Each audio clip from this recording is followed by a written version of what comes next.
অবিলম্বে মার্কিন ইসরায়েলি বন্দীদের মুক্তি না দিলে গাজাকে নরক বানিয়ে দেওয়া হবে বলে হামাসকে হুঁশিয়ারি দিয়েছেন মার্কিন প্রেসিডেন্ট ডোনাল্ড ট্রাম্প।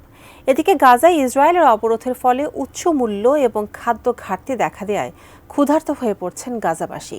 আরও জানাচ্ছেন নিশীথ সূর্য। ফিলিস্তিনের স্বাধীনতাকামী সশস্ত্র সংগঠন হামাসকে শেষবারের মতো সতর্ক বার্তা দিলেন মার্কিন প্রেসিডেন্ট ডোনাল্ড ট্রাম্প।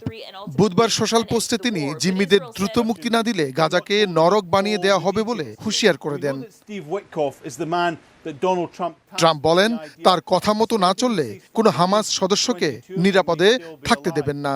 এর খেসারত হিসেবে হামাসের সকল সদস্যকে মরতে হবে।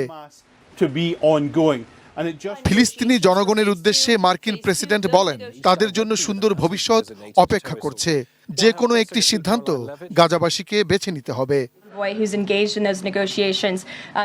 এদিকে হামাসের সঙ্গে ওয়াশিংটনের সরাসরি কথা হওয়ার বিষয়টি নিশ্চিত করেছেন হোয়াইট হাউসের মুখপাত্র ক্যারোলিন লেভিট।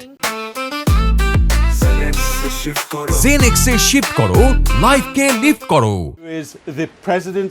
এর আগে গাজায় আটক মার্কিন জিম্মিদের মুক্তি নিয়ে হামাসের সাথে গোপন আলোচনা করে ট্রাম্প প্রশাসন। জিম্মি বিষয়ক মার্কিন বিশেষ দূত অ্যাডাম বোয়েলার সম্প্রতি দোহায় হামাসের সাথে সরাসরি কথা বলেন। হামাসের সঙ্গে আলোচনায় গাজায় আটক মার্কিন জিম্মিদের মুক্তির উপর জোর দেওয়া হয়। এখনো গাজায় হামাসের হাতে 59 জন জিম্মি আছেন, যাদের মধ্যে 22 জনই জীবিত আছেন বলে ধারণা করা হচ্ছে। এদিকে গাজায় ইসরায়েলের অবরোধের ফলে উচ্চমূল্য এবং খাদ্য ঘাটতি দেখা দেয় ক্ষুধার্ত হয়ে পড়েছেন গাজাবাসী। বিশ্ব খাদ্য কর্মসূচি WFP তাদের মজুদ 2 সপ্তাহেরও কম সময়ের মধ্যে শেষ হয়ে যেতে পারে বলে সতর্ক করে দিয়েছে।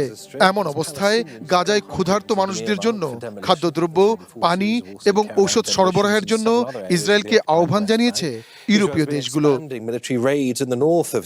নিশীথ সূর্য, ডেস্ক রিপোর্ট, ATN নিউজ।